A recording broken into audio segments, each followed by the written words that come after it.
من هي هالة عمر التي اتهمتها بسمة بوسيل طليقة الفنان تامر حسني بخراب بيتها؟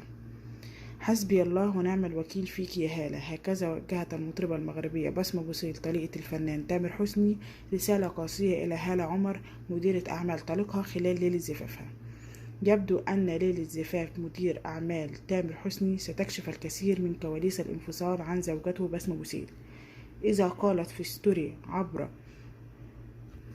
موقع تبادل الصور والفيديوهات انستجرام: احترام العشرة بيبتدي باحترام مشاعر غيرك، بالذات لو كان سبب رئيسي في خراب بيتك وهدم حياة أولادك.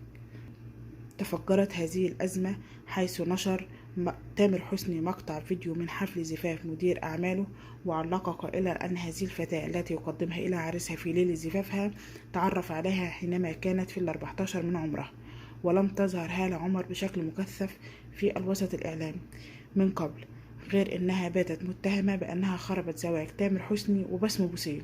فمن هي؟ لم تتوفر الكثير من المعلومات عن هالة عمر حتى الآن، غير أن المعلن والمعروف أنها من أشد معجبيها منذ كانت طفلة.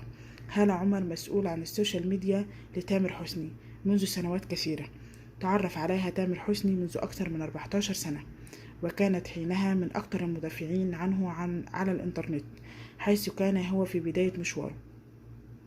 حين سافر إلى الإسكندرية فوجئ بطفلة تجري نحو باكية وهي تذكره بنفسها، وطلبت منه الاستمرار معها ومهما واجه من صعوبات أو حروب.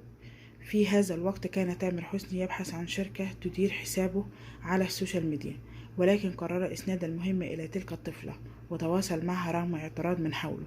ظلت هالة عمر تدير صفحاته، وبعد أن توفي والديها صار تامر حسني هو المسؤول عنها وقدمها إلى زوجها في زفافها. وقال عمر